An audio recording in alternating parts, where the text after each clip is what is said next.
London's iconic red buses have changed a lot since the early days of horse-drawn wagons. They're now fast, efficient and high-tech, and London is chock-a-block full of them. In London, operating on behalf of TFL, is over 7,600 buses, and there are 2.4 billion passenger journeys a year.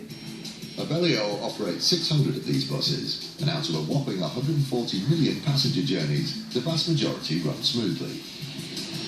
But on the rare occasion there is an accident, Abellio investigates any insurance claims thoroughly, as they did with one received in July 2009.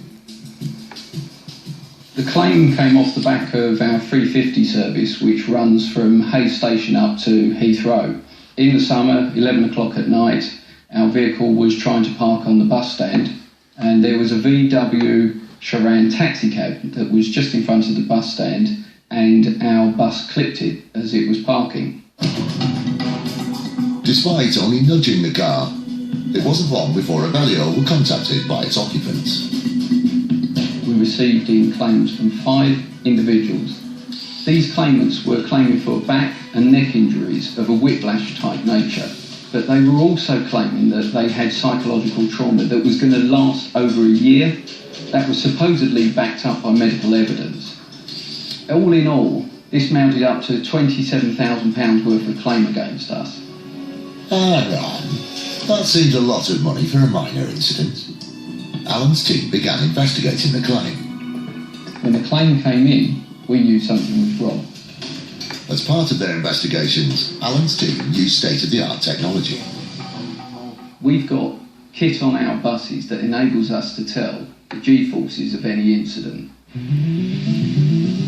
The G-force was measured as extremely low, meaning there must have been very little contact between the bus and the taxi.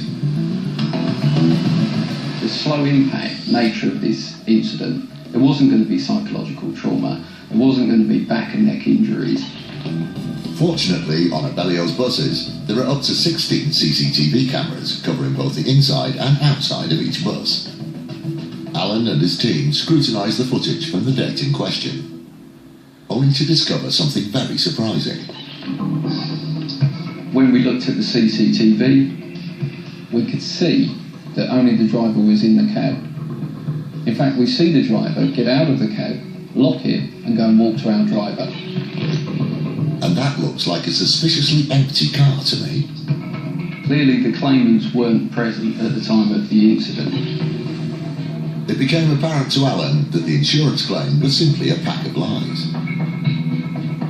As a result of this, we immediately contacted the police as part of Operation Catcher. Operation Catcher is a department within the Metropolitan Police that hunt down organised insurance fraudsters. If we weren't on top of this and we simply accepted it, first of all it would snowball and it would get thoroughly out of hand. And if we were paying off claims like this, not only would fares go up, bus companies would go out of business, and in the end you wouldn't have a public transport system. So there is only one choice for the bus operators, and that's to take a very robust approach and work hand in glove with the police. Alan and his team now had enough evidence for the claimants to be brought to book. The individuals were taken to court and found guilty of fraud. 3 individuals received 9 months suspended sentence and 200 hours community service, as well as having to pay costs. The driver, who was at least there at the time, received a 12-month suspended sentence and 300 hours community service, as well as paying costs. The dodgy claimants were back to rights, and justice was served. But for Alan, it was a bittersweet victory.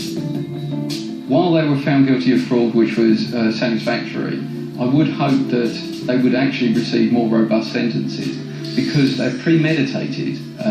This isn't a spur-of-the-moment thing. It takes time to think about putting in such a claim.